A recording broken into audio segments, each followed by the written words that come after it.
Assalamualaikum warahmatullahi wabarakatuh. Nama saya Garis Permata Sukma, NIM 201171710024. Di sini saya akan mempresentasikan hasil kerja saya di mata kuliah Teknik Konversi dan Konservasi Energi. Yang pertama, proses pembentukan minyak bumi terbentuk dari berbagai macam jasad trenik yang berasal dari hewan maupun tumbuhan yang telah mati.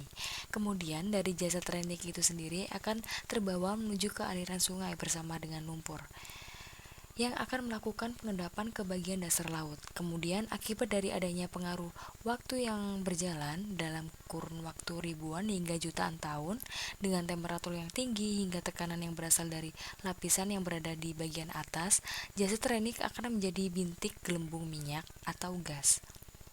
Nah, selanjutnya lumpur akan tercampur dengan berbagai jasad trenik dan akan mengubahnya menjadi batuan segmen yang memiliki pori. Kemudian bintik minyak dan gas akan terus bergerak ke bagian tempat yang tekanannya rendah dan memiliki akumulasi pada daerah yang terkena perangkap.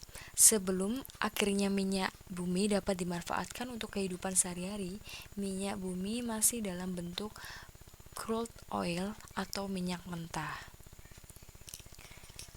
Kemudian status penggunaan energi sebelum dan setelah masa COVID-19 dan dampak yang ditimbulkan.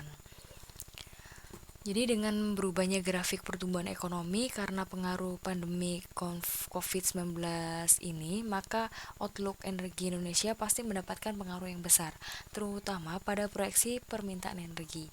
Ketersediaan pasokan bahan bakar minyak atau BBM dalam kondisi aman di masa siaga COVID-19 ini.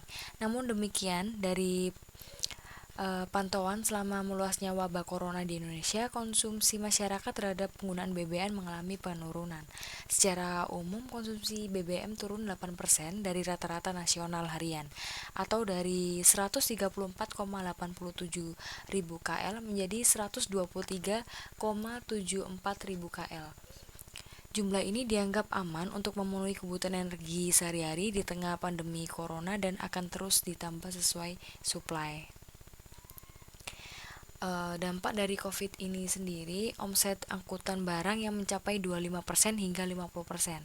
Sedangkan penurunan pada angkutan penumpang telah mencapai 75% hingga 100% pada seluruh moda, baik untuk moda angkutan antar kota maupun angkutan perkotaan non PSO. Bahkan kemerosotan omset untuk angkutan pariwisata telah mencapai 100%. Kemudian tutupnya bandara untuk sementara, angkutan umum dibatasi penumpangnya. Kemudian untuk dampak pemanasan global, perubahan level air, di mana pemanasan global mendorong permukaan laut naik dengan dua cara. Pertama, cairnya lapisan es berbasis lahan, dan juga kenaikan suhu air laut yang turut menyebabkan mencarinya lapisan es di kutub.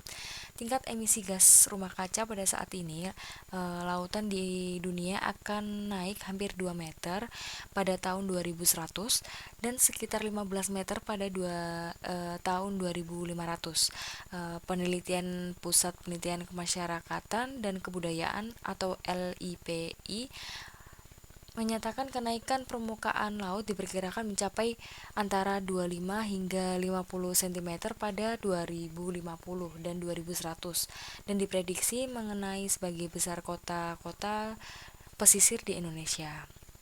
Coastal DAM memperkirakan sebanyak 630 juta orang akan terkena dampak banjir laut tahun di 2100.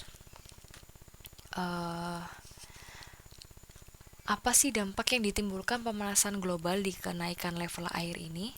Yang pertama, naiknya permukaan air laut. Yang kedua, banyaknya pulau-pulau yang tenggelam. Kapan makhluk hidup akan merasakan dampaknya? Pemanasan global menyebabkan cuaca menjadi sangat panas sehingga memicu manusia menggunakan alat pendingin udara seperti AC, kulkas, dan lain sebagainya. Tidak didasari dengan menggunakan tidak disadari dengan menggunakan AC justru mengeluarkan berbagai gas rumah kaca yang akan mempengaruhi pemanasan global itu sendiri. Itulah dampak yang dirasakan oleh manusia dan juga berbagai segi kehidupan di bumi.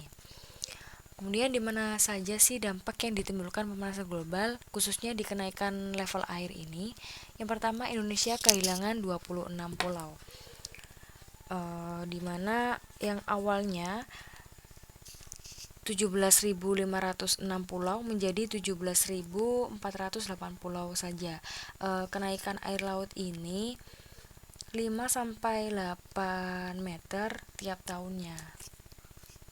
Yang kedua, orang Kanada di barat daya Kolombia bersiaga terhadap kenaikan permukaan laut.